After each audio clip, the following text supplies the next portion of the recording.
We have Dr. Rhonda Wilkins. Dr. Wilkins is a graduate of Spelman for her bachelor's degree and for her master's degree of Tennessee State? University of Tennessee, I'll get it right. And for her PhD at Georgia State University. Dr. Wilkins is the Assistant Professor of Teacher Education here at Decatur campus, and she is going to speak to us this morning on a topic from plantations to prisons, black males at risk. Welcome, Dr. Wilkins. I'm so glad you were able to come, particularly those of you who are in my class. I am pleased that you chose to join us this morning to learn a little bit more about some different perspectives of American slavery and how we are still kind of affected by that institution. My presentation is going to center around what is kind of near and dear to my heart, and that's the plight of black males in this country. In fact, this is the subject matter on which I did my dissertation. And I'm very concerned about this issue because I think it is very important for not only the black community, but the American economy and the American society in general. And if we don't do some things to kind of turn around the tide, we are going to be in serious trouble very, very soon. And as we can see from the recent news, you know, things that keep going, that go unchecked for a period of time, they do collapse. And I am very concerned that we are going to have some very significant collapses in terms of our economy and our society if we do not do the things that we need to do. It's pretty well documented, some of the things that we notice going on with black males.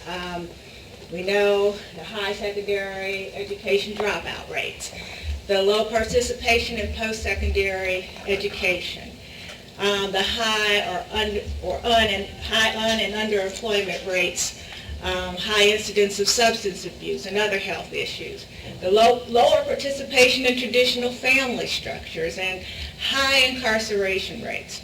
And the high incarceration rates are some of the things that is one of the things that I kind of want to draw some correlations to, because, you know, as I was doing my research about black males and some of the things that were either helping or hindering them coming through the academic pipeline, in terms of from K-12 through to a two-year college and then transferring to a college and graduating from that college.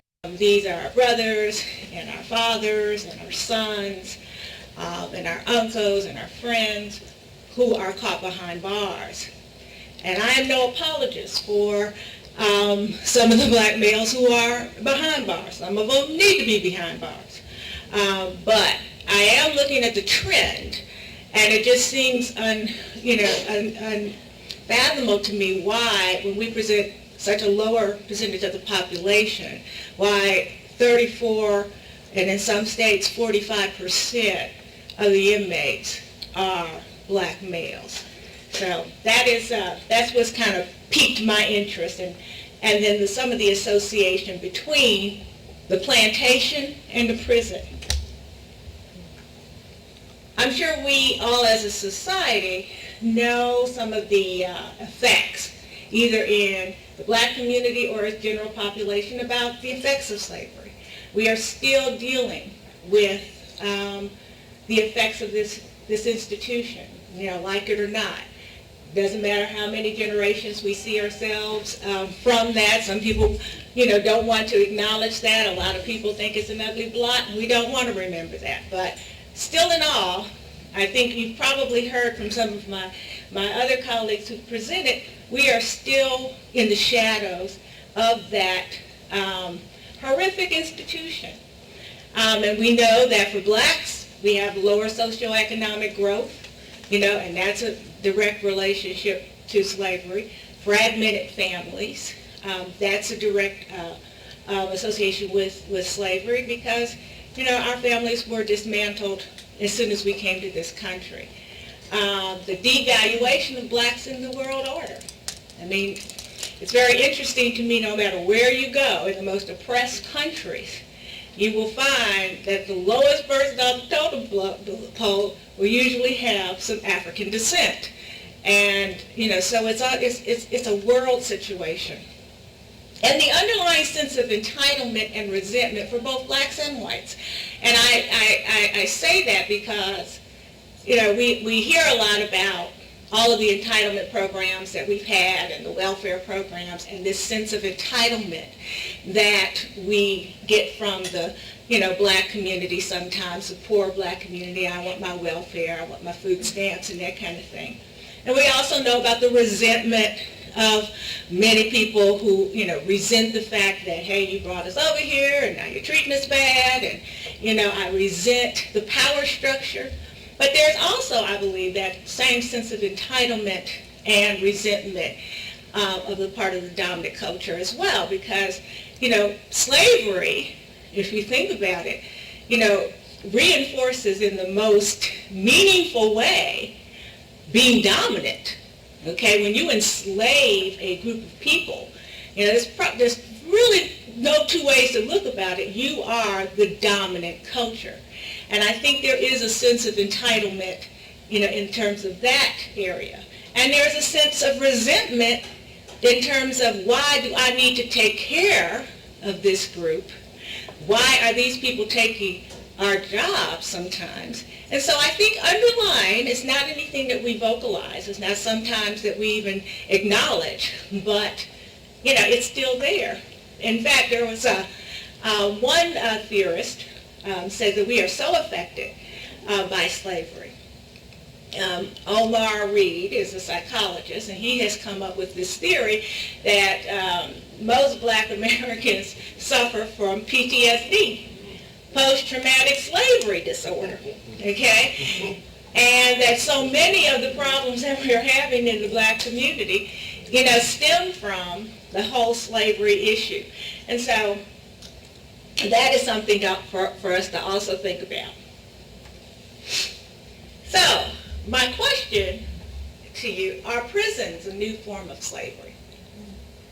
And, when we think about the incarceration rates, and we think about the numbers of particularly black males who are caught up in that system, and we think about how black males were treated when they first came over to this country, we can see some similarities. First of all, there are some similarities in the economic structures of the plantation and the prison. We'll talk about that in a minute. So there are some similarities in the social structures. And also, there is a reinforcement of the same effects caused by the institution of slavery in our prisons. So, are prisons a new form of slavery? Have we looked at that? And then what do we do about that? Let's look at the plantation economic and social structure. All right, first of all, the plantation was based on slave labor to produce and supply American goods. Okay? And all the cotton and all the clothes and all the things that we needed, and there were other industries besides cotton. Plantation was an economic driver. Okay, it serviced this American population, fruits and vegetables and all the other kinds of things that were also harvested, from plantation, being driven by slave labor, free labor. It was financially lucrative for the slaveholders. They weren't struggling. When they had all this free labor, they could produce all of this. It was very, very lucrative. And then black males as the valued commodity for continued growth. They were valued because they were big and they were strong, many of them, and they could get more work from them, and they were very much a commodity and something that would help them. In fact, when the slaves would come over on the ship, one of the tactics that they would use is that they would find the biggest, most muscular black slave, and kind of parade them around the city to kind of drum up some business for their auctions. And so, they were valued in some sense of the word because they could bring something to that plantation economic and social structure. Now let's look at the black male on the plantation. Of course, they were subjugated to white slave owners. They were, that was the major thing. And then in that, all of the negative emasculation and feeling less than and being disenfranchised, very, very strong. They were valued for their physicality, okay, for their strength, yet feared for their physicality, which made the plantation owners feel like they had to tame these men. Because, yes, we like the fact that you can do the hard labor, but we don't like the fact that you might rise up and knock us in the head. So we need to tame you. We have to make sure that you don't get out of line. And that led to a lot of the severe emasculation of black men. We're separated from family. But they also understood that they were responsible for the provision of substantial economic stimulation. So it was a kind of love-hate relationship. Now, these are the people that they needed to fuel their plantations, but yet, they were also a group that they had to, keep down in a significant way, or they were, done for.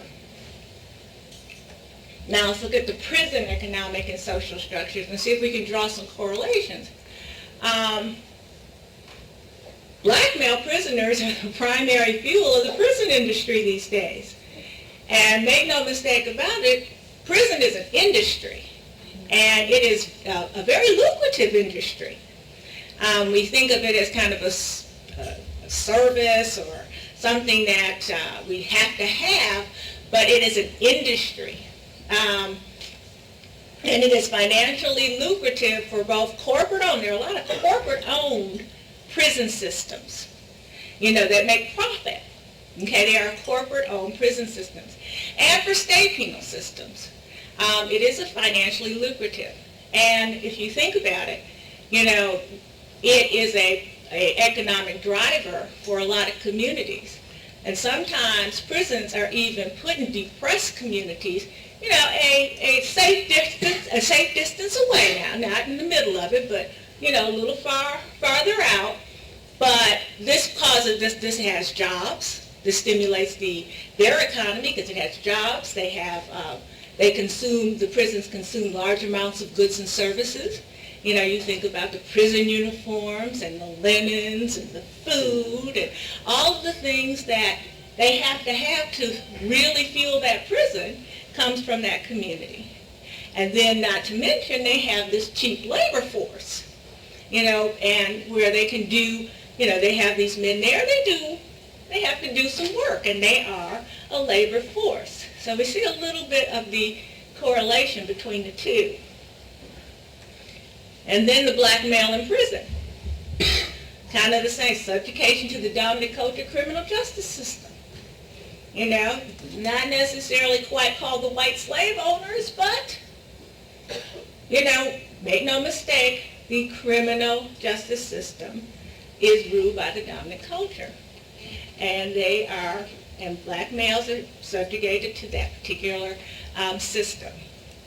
Again, feared, okay, for their physicality. There is this sense that, black males are just stronger and angrier and, they are going to do much more damage than anyone else. And that is, played out in the media and played out, in many areas that we see it in just about everything that we look at in the television ads and, the other print media that we see. We constantly get some very negative images.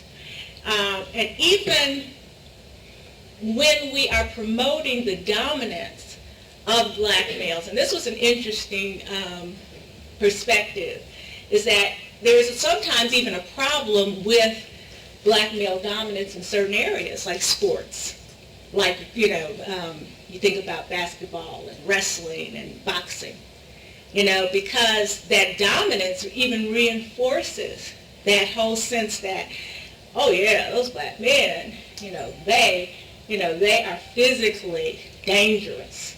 And so even though that may be a very a positive thing and this is something that our young black males see, these people make all this money, they are, esteemed in the community, they are esteemed in society, but a lot of it is based on their physicality. So just like in the plantation, they are valued for their physicality and they are feared for their physicality. So it's the same kind of connection. Of course, in prison, they're separated from family again, causing a lot, of the fragmentation of our families. Emasculated again. But in the long run, propels a financially lucrative prison industry. Now, when you think about it, if there weren't so many black males in prison, we wouldn't need as many prisons. And prisons, building prisons is a nice little hustle for people. A lot of construction money, a lot of the employment.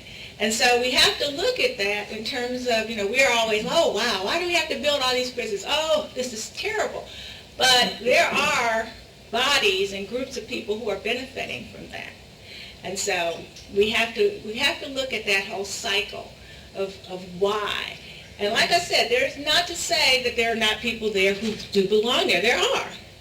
But let's look at it kind of on in a holistic manner so that we can just see maybe some of the forces that are putting so many of the black men into the prisons. Now, my particular research was called Swimming Upstream, Black Males in the Academic Pipeline. And so I talked about the pipeline from K-12 to higher education and finally graduation. But what I am finding, and I think if we look at it, most of us can see that there is a more sinister pipeline that's going on, and that's the school to prison pipeline. There are many things that are school systems, and I found the same thing in terms of my research, in terms of some of the hindrances of a lot of the black male. There are a lot of things that were happening in the K-12 system that could set these guys up very easily from going the other way. And the school to prison pipeline is pretty well documented that so many black males' needs are not met in the public school system. They are overrepresented in special education. They are underrepresented in gifted and advanced courses. They are overrepresented in suspensions, the discipline areas. They are also still an issue of fear. When you think of 85% of teachers in America, and a lot of my students are always surprised at that. It might have gone down to 80% or 79%. But the majority of teachers in America are white females, okay? And many of them from suburbs. And black males are very intimidating. And so we look, and it's no surprise that many of these are disciplined harshly. They are, their actions are seen as more sinister than other students' reactions. And, and I also believe that school as a whole is kind of anti-boy, because it does not recognize some of the things that, boys do as boys, and instead kind of base a lot of things on, the very nice, quiet little girl who raises her hands and does all of these things. And really, that's kind of unrealistic for any boy, I think, sometimes at very young ages. Many of these men had unmet learning needs. They have unmet learning needs. They have disabilities. They are I'm about to say anorexic. They are dyslexic. They are dyslexic, or they have certain other learning disabilities, and they're finding that more and more when they look back on some of the guys who are in prison, many of them had this kind of learning disability. And so they're unmet and they're thought to be stupid, okay? So they're constantly they're put into this situation. And then, please keep in mind, I am not trying to essentialize all black males, because every black male did not go have these experiences. I'm thinking as a whole, there is a high frequency of dropouts. They say, at least in Georgia, and I think this is nationwide as well, almost 50% of the guys who start in 9th grade don't complete high school within 6 years. 50%. And that's just amazing to me, okay? And so they base sometimes their dropout rates based on, they don't necessarily base it on the 9th graders who start. And that's the other kind of misleading statistic that we get. But, they have found that almost 50% don't finish. And many of them do drop out because of some of those factors. But many of them are pushed out. And they're pushed out because they don't fit real nicely in these AYP packages. And they don't fit real nicely into the way the school social order. And so not only are they dropping out, but due to suspensions and some of those very harsh punishments, they're also kind of pushed out. They flunk out, because of their lack of progress that was not diagnosed maybe when they were in 3rd grade. They get to be in high school, and, we wonder why they're not reading. We wonder why, they seem to be very anti-education. But some of these things had come, and this happens to many, many children in poor communities, that, they don't get their needs met early. And it just builds and builds and builds and builds. So by the time they get to, high school, they're turned off. Nobody has met their needs thus far. Why am I going to be worried about, high school? So they're turned off their education, and then they're pushed out a lot of times. And, there have been some significant reports that talk about, just how many of these students never get to graduation because,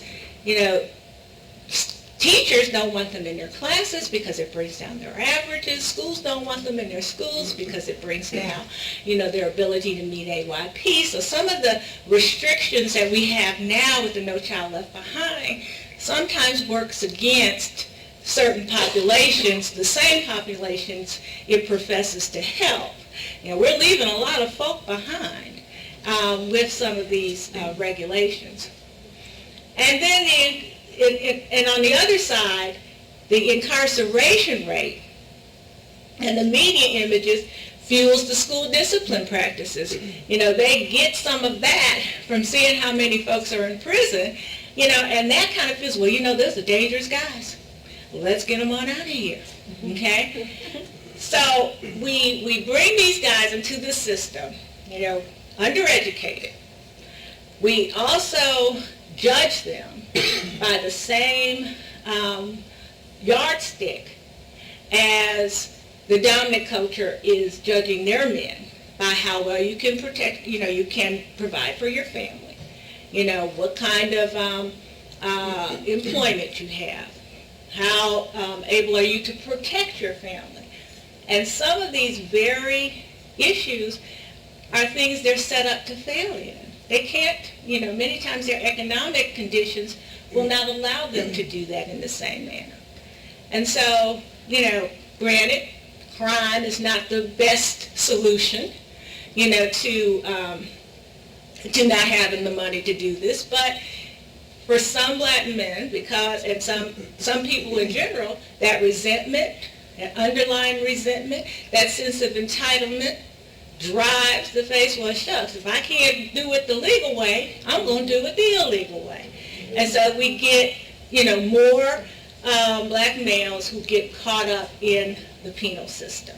And so they kind of have this relationship where the schools lead them to the prisons, and the prisons get them back, their influence gets it back to the schools. So, it's a cycle that we have to break, and we have to look at it.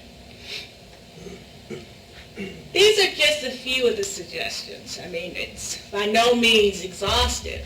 And the facts that I presented, of course, were no means exhaustive, but some of the things that we have to begin to do is we have to begin demanding and understanding and appreciation of a double-edged perspective of black males. I think we see one thing and we don't see the other. And, all of us sometimes form our opinions on one side of the totem pole as the other. Some of us just feel like, guys, just get it together. We live in a capitalist society, pull yourself up from your bootstraps. Come on now, let's get it together. And to an extent, that's correct. We cannot continue to apologize for the things that have just happened naturally and that happen in this society. We can't, slavery is over. It's something that we have to realize the effects of, but we can't undo it. So we do have to move on from that. But we also have to remind our educators, our social service providers, and our community at large, let's look at the other side of it. Because we don't want to look at that other side. And then there's some people who have the impression that, poor black males, they just have had it so bad, we just need to help them, and we need to just, they don't have to be accountable for anything, let's just give them, the free out of jail, get out of jail free card. That's not correct either. We need to look at both sides. And we have to, and you will be surprised how many educators that we have who cannot see both sides. They see one side or the other.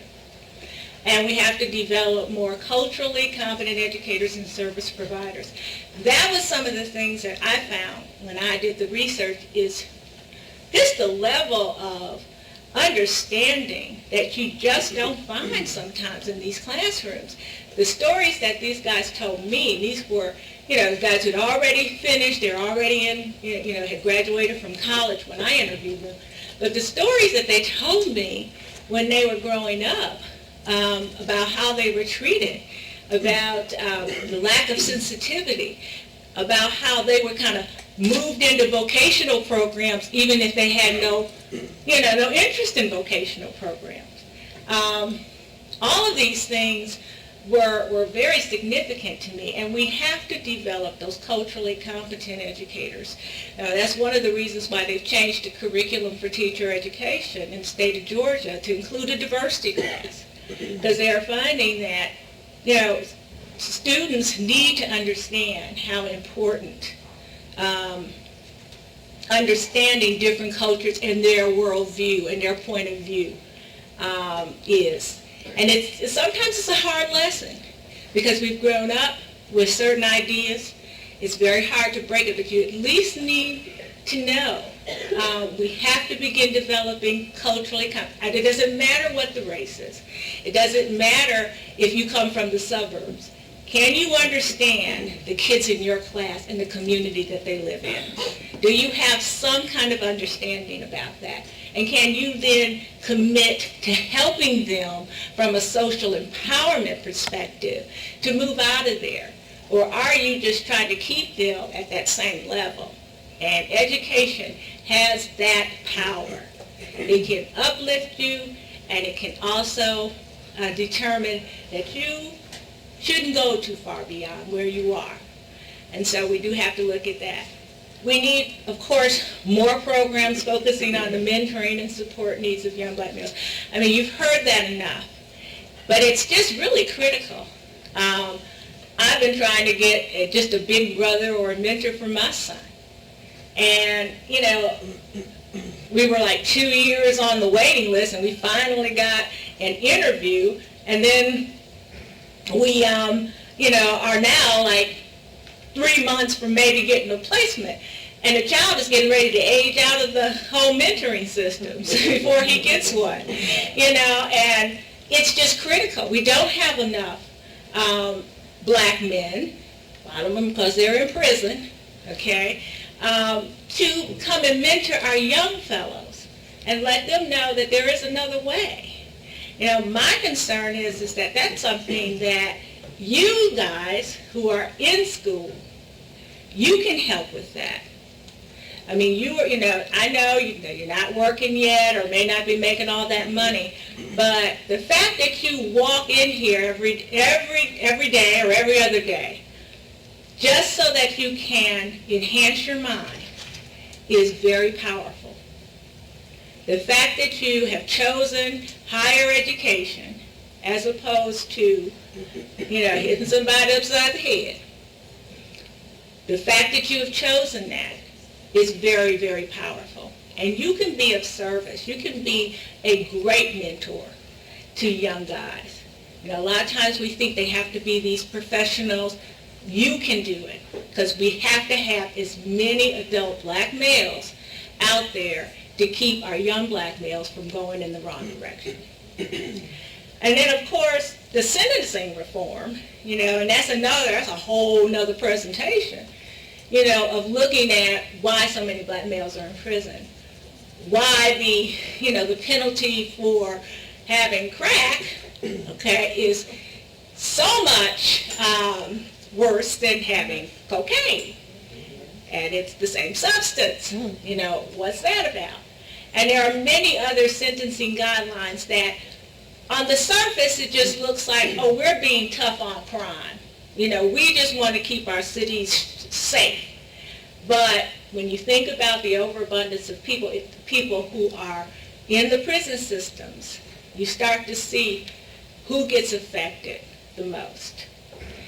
So, I know I didn't come up with any answers to this issue, but I do think it's our responsibility to just bring it to the forefront, have people think about it, spread, whatever information you can to others. And with that, I will open up the floor if they have any questions or comments or concerns. I'd love to hear it. I am if we want to make those changes, if we decide that we want to make those changes, and I'll tell you why. One of the things that struck me, when I was looking at the guys for my research, in terms of why they decided to keep going on. Why did they decide to go on and graduate? Why did they keep going to college or come back to college even though, it was a hardship financially, even though their grades weren't that good, even though the people in their community told them, hey, you need to get out of college so that you can make some money. Even when that happened, and most of them point to one person or one incident, sometimes a very minor incident, that turned them around. Very, very minor. Like one student just talks about when he was here at GPC, and all the students that I interviewed were here at some point, how just an administrator paying attention to him and telling him, you ought to run for SGA. You need to get on one of those committees. That was the first time he ever saw himself as a leader. And he still remembers that. There are some people who remember, like their fourth grade teacher, who kind of picked them out and said, I think you know a little bit more than what you're showing me here. Let's look at how, maybe you might do well in this gifted program, or maybe you might do well. But it was just very, very small kinds of incidents that was making the big difference. And that's the thing that struck me. There wasn't, this great epiphany and wow, and, that's what happened. It was very small things. So if we're willing to do some of those small things, yes, I am very optimistic. And sometimes you're planting that seed and you don't know. I'm sure that fourth grade teacher doesn't know what an effect she had on this guy. But you have to keep planting those seeds. So I am. Because I do think we as women play a very, very important role we have to look at both sides of the coin. We have to look beyond what's on the outside and understand a little bit more about where this guy is coming from and what is propelling him to be the person that he is. The support, that we can give, and our willingness to hold our men to a standard. And a lot of times folks do what folks let them do. And we do know that. And that goes for girlfriends and sisters and mothers, We need to be able as mothers particularly to advocate for our sons, because it happens in every school district. Yeah, it happens in the suburbs as well as it happens in the inner city, that black boys are singled out. They would rather find some sort of pathology about them than to maybe recognize that they're gifted or that they're bored. And I've seen that with my own son. So I've seen all kinds of things that go, wow, this is deep, this is just pervasive. So we have to advocate. It has to go beyond the personal. Whether or not your man is good for you, that's one thing. But we have to look at what the promotion and the support of black men mean to our society. I know you can take care of yourselves. I know you can make your own money. I know I can too.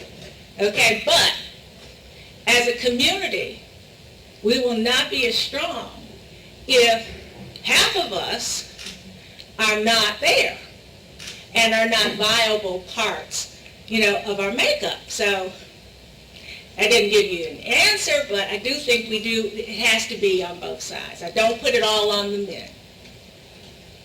Get beyond our own personal drama and look at what's good for the child. And that's sometimes hard to do. But if we want them to become the men and the women, because our daughters see how we treat, our male children. And so we're sending very clear messages at all times about, how you are to be treated, how you are supposed to be treated, and how you are supposed to behave. And so, yes, you do need to make sure that you keep that relationship. If it's a possible relationship, keep it. We got to separate our own drama from keeping that child in the best situation that he can. Well, I thank you so much for your time and attention.